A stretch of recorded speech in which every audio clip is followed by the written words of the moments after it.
राष्ट्रबांधणीचा पाया मी, समाजाचा आधारस्तंभ मी. आज, काल आणि उद्या सदैव देशहितासाठी तत्पर मी.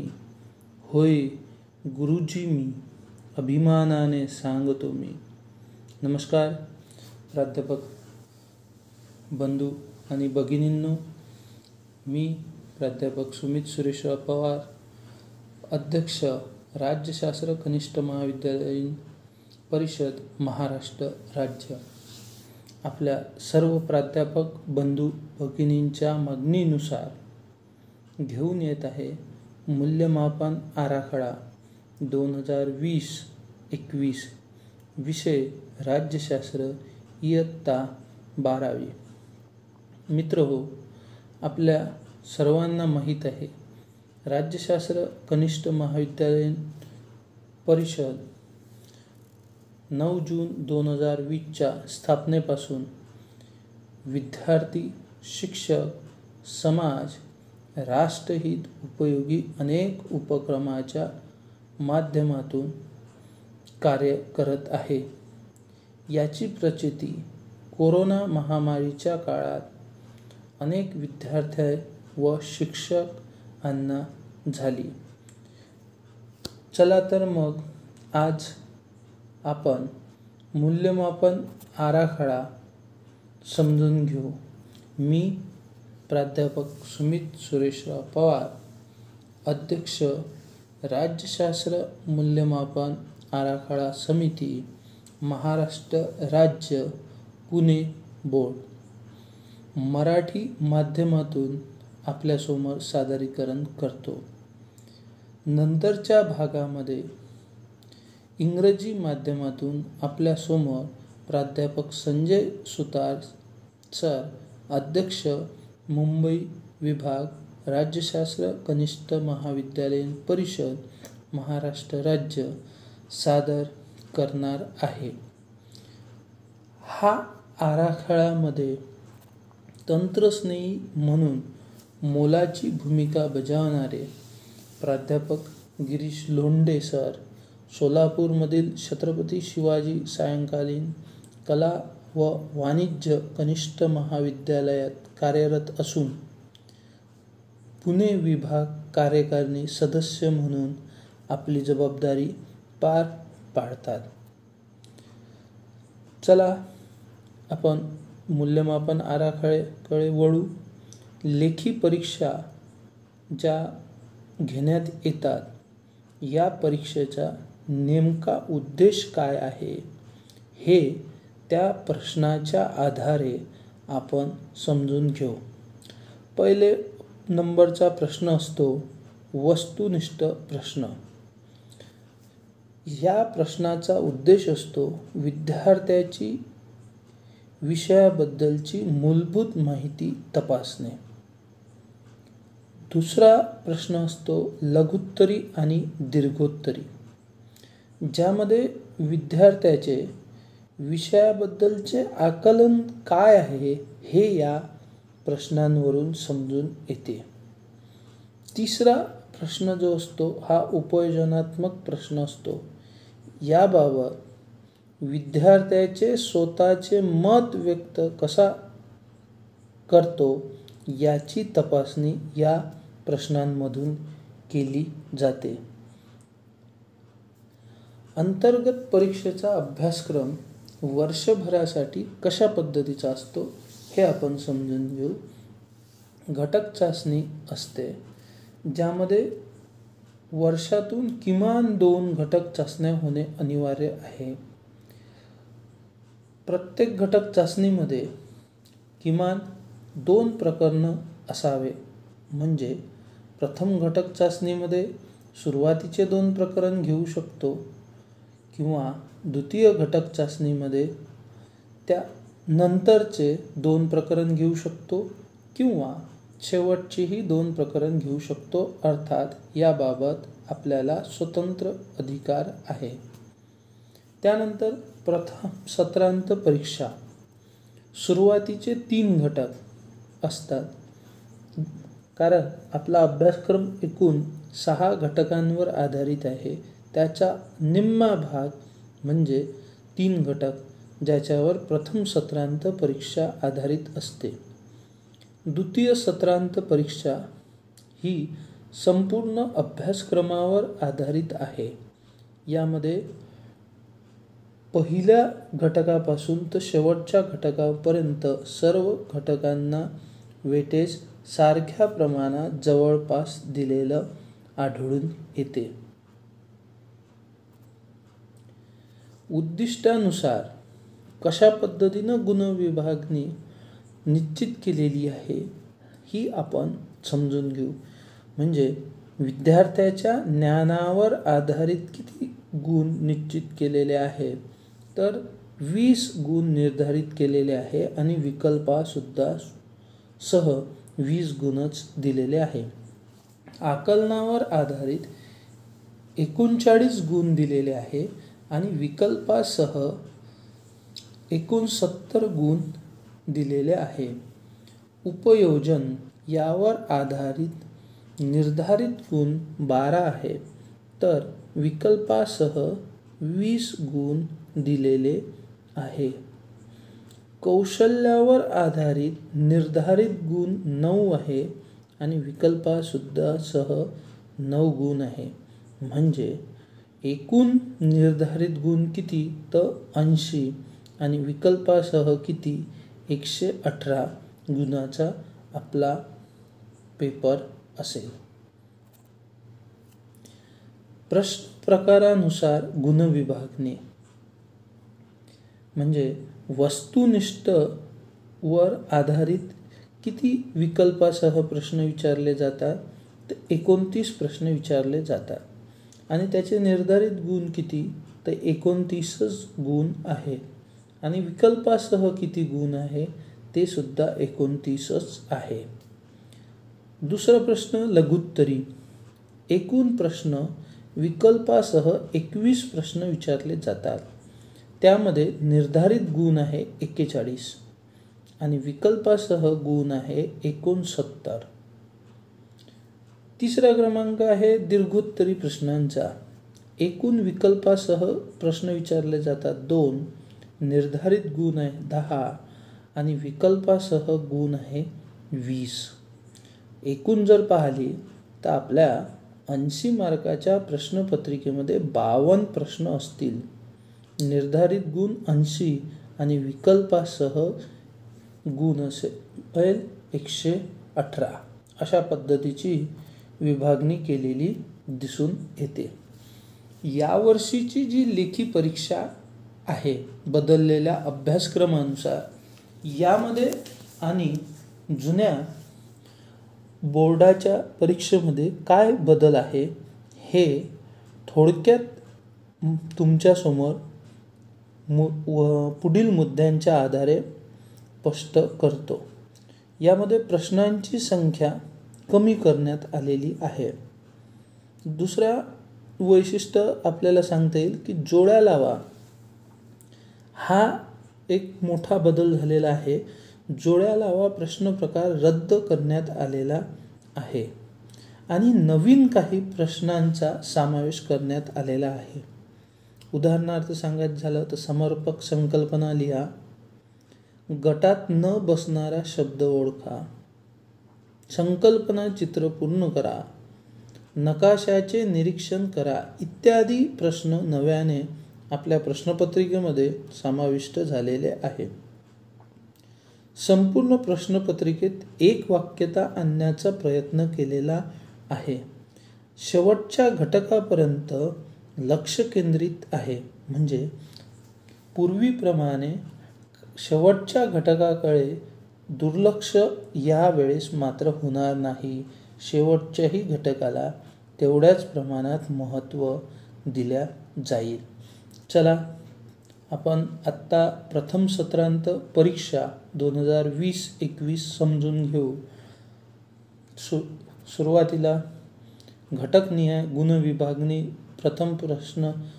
प्रथम सत्रांतसाठी कशी केली आहे ती आपण समजून घेऊ.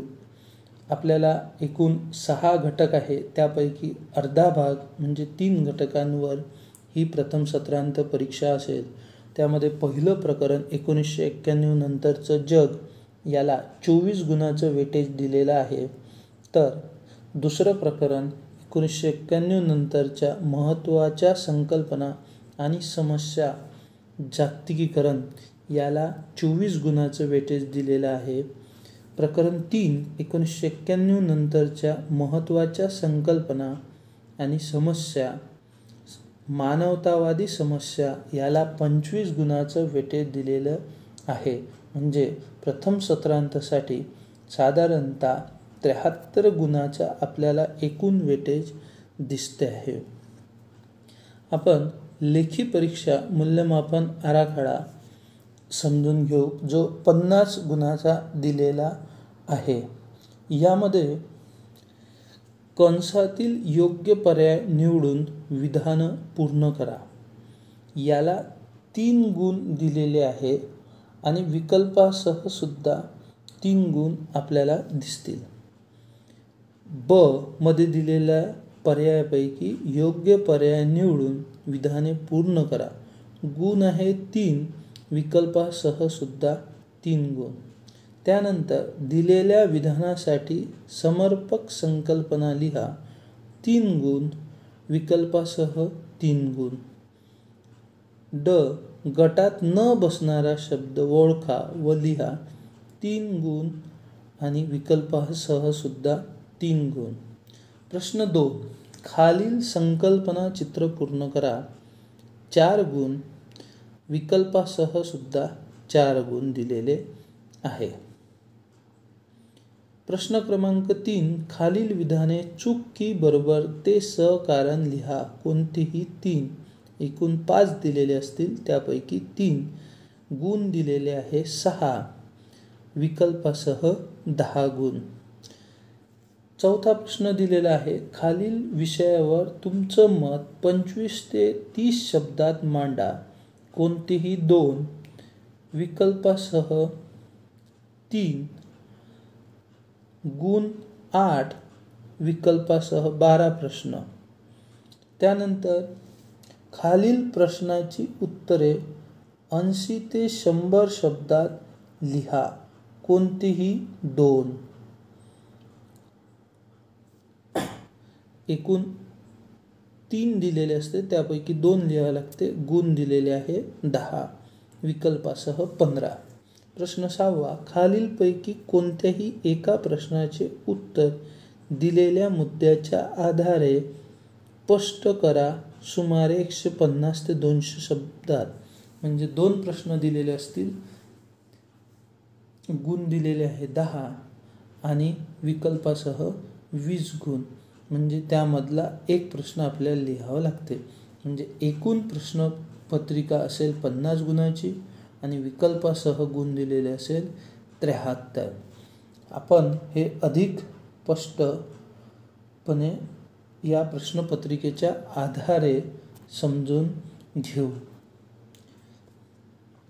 इयत्ता 12वी प्रथम सत्रांत परीक्षा 2020-21, वेळ 2.5 तास आणि विषय राज्यशास्त्र, गुण 50. वेळ लक्षात घ्या, 2.5 तासाचा वेळ दिलेला आहे. पहिले सूचना दिलेल्या आहे. सूचना क्रमांक 1 सर्व प्रश्न सोडवणे अनिवार्य आहे. सूचना क्रमांक 2 उजवीकडील अंक पूर्ण गुण दर्शवतात.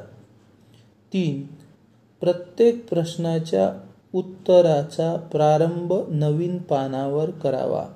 येथे विद्यार्थ्यांनी कुठेही प्रश्नाच्या सुरुवात ही नवीन पानावर करावी. प्रश्न येथे आपल्या पर्यवेक्षकांनी कुठेही उत्तरपत्रिका वापरताना देताना कंजूसी करू नये, ही विनंती. प्रश्न क्रमांक 1 अ कंसातील योग्य पर्याय निवडून विधान पूर्ण करा. याला 3 गुण दिलेले आहे. परंतु प्रश्न क्रमांक 1ला एकूण पूर्ण गुण 12 आहे सर्व प्रश्नाला, आणि त्यातल्या अला 3 गुण दिलेले आहे. उदाहरणार्थ स्वरूपात यामध्ये काही प्रश्न दिलेले आहे. प्रश्न क्रमांक 1, लिहिताना कसे लिहायचे हे नीट समजून घ्यावे. सार्कची स्थापना 1985 या वर्षी रिकामी जागा येथे झाली. उत्तर लिहिताना कसं अपेक्षित आहे? यातलं नेमकं उत्तर अपेक्षित नाही. नाही तर प्रश्न क्रमांक 1 आणि 1 ढाका असं लिहिलेलं अपेक्षित नाही. अपेक्षित कसं आहे तर प्रश्न क्रमांक 1 मधील 1 सार्कची स्थापना 1985 या वर्षी ढाका त्याच्या खाली अंडरलाईन येथे झाली याप्रमाणे लिहावे. त्याचप्रमाणे खाली सुद्धा तसाच प्रयोग करावा. जागतिकीकरण हा शब्द प्रयोग 1990 अंडरलाईन या दशकात झाला याप्रमाणे करावा. त्याचप्रमाणे इतरही प्रश्नांच्या संदर्भात तसाच प्रयोग आपण करू शकतो. प्रश्न क्रमांक ब, दिलेल्या पर्यायापैकी योग्य पर्याय निवडून विधान पूर्ण करा. याला 3 गुण दिलेले आहे. यामध्ये प्रश्न 1 रोमन अंकामध्ये आपल्याला दिलेले दिसतात, जसे पॉईंट दिलेले दिसतात असेच आपल्या प्रश्नपत्रिकेमध्येही अपेक्षित असतात, कारण सर्वीकडे यावेळेस अशाच पद्धतीचे प्रश्न विचारल्या जाईल, इव्हन बोर्डाच्या पेपरमध्ये सुद्धा. त्यामुळे नीट नंबर देताना रोमन अंकाचा उपयोग करावा. नंबर 1, 1989 नंतर आंतरराष्ट्रीय संबंधामधील महत्त्वाचा प्रवाह. मग आता इथे प्रश्न लिहिताना या 1989 नंतरच्या आंतरराष्ट्रीय संबंधामधील महत्त्वाचा प्रवाह कुठला आहे? द्विध्रुवीयतेचा अस्ता आहे की आशियामध्ये प्रादेशिकवादाचा उदय आहे किंवा नवीन राष्ट्रीय आर्थिक व्यवस्थेची मागणी आहे? इथे उत्तर लिहायचं. प्रश्न क्रमांक 1 मधील ब मधील 1 मध्ये नवीन आंतरराष्ट्रीय आर्थिक व्यवस्थेची मागणी अशा पद्धतीनं आपण लिहू शकतो. दुसरं, भारतात पायाभूत सेवा क्षेत्रात गुंतवणूक अत्यंत आवश्यक आहे, कारण जे अपेक्षित असेल ते आपण इथे लिहू शकतो. उदाहरणार्थ देशाच्या विकासाला मदत होण्यासाठी. याप्रमाणे आपण पुढील प्रश्नही सोडवू शकतो. त्याचप्रमाणे प्रश्न क्रमांक 1 मधील क, दिलेल्या विधानासाठी समर्पक संकल्पना लिहा. हा प्रश्न नीट समजून घ्या, कारण नव्यानं आलेला आहे, 3 गुणाचा आहे. यामध्ये प्रश्न क्रमांक 1, प्रत्यक्ष रणांगणात युद्ध न होता युद्धजन्य परिस्थिती निर्माण होणे म्हणजे काय? शीतयुद्ध हे संकल्पना पूर्ण झाली. समर्पक. त्याच्यानंतर आणखी एक उदाहरण समजून सांगतो. खाजगी आणि सार्वजनिक अशा दोन्ही क्षेत्रात समन्वय आणणारी अर्थव्यवस्था, मिश्र अर्थव्यवस्था अशा पद्धतीची समर्पक संकल्पना आपण पूर्ण करू शकतो. आणखी एक समजून सांगतो उदाहरणासाठी. कोणत्याही एका राष्ट्राला बांधील नसलेली आणि एकाच राष्ट्रात मूळ नसलेली कंपनी म्हणजे बहुराष्ट्र कंपनी होय. पुढचा प्रश्न समजून घेऊ. गटात न बसणारा शब्द ओळखा व लिहा. 3 गुण. यामध्ये रोमन अंकामध्ये 1 दिलेला दिसतो. Internet, mobile, telephone, gramophone. आता याच्यातला गटातला कोणता नाही आहे तेवढाच 1 लिहायचा. प्रश्न क्रमांक 1 ड मधला रोमन अंकाचा 1 लिहायचा आणि गटात न बसणारा ग्रोमोफोन असं आपण लिहू शकतो. उदाहरणार्थ साठी आणखी आपण एखादा यामधला घेऊ, जसं जवाहर ग्राम समृद्धी योजना, प्रधानमंत्री कौशल्य विकास योजना, जवाहर ग्रामीण आवास योजना, जलयुक्त शिवार योजना. आता यामधली जलयुक्त शिवार योजना ही वेगळी आहे, कारण तीनही योजना ह्या केंद्राच्या आपल्याला दिसते आणि जलयुक्त शिवार योजना ही महाराष्ट्र शासनाची दिसते, म्हणजे ती वेगळी आहे. असा वेगळा शब्द गटात न बसणारा आपल्याला ओळखायचा आहे आणि तो लिहायचा आहे.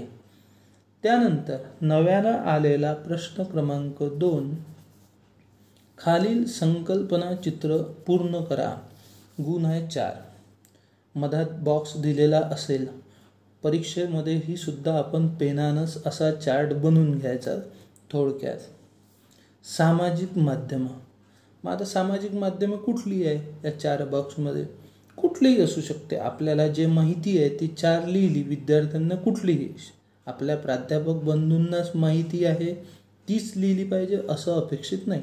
मग कुठलीही असू शकते. मग विद्यार्थी लिहितील इथे, व्हॉट्सअप लिहितील, फेसबुक लिहितील, इंस्टाग्राम लिहितील, अजून कोणता फलाना असेल तो लिहेल. म्हणजे सांगायचं तात्पर्य की हा सामाजिक माध्यमे कोणती आहे ती या 4 बॉक्समध्ये लिहायची अशा पद्धतीने. त्यानंतर प्रश्न क्रमांक 3, खालील विधाने चूक की बरोबर ते सहकारण लिहा. याला 6 गुण दिले आहे, म्हणजे प्रत्येकी 2 गुण, कोणतेही 3 लिहायचे आहे. एकूण 5 दिलेले आहे. याच्यामध्ये सहकारण आपल्याला द्यायचं आहे.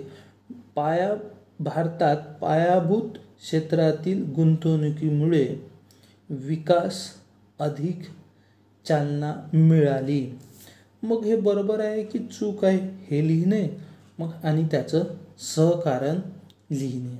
अशा पद्धतीनं थोडक्यात सहकारण त्याचं असावं. अशा पद्धतीचे हे 5 प्रश्न दिलेले आहेत.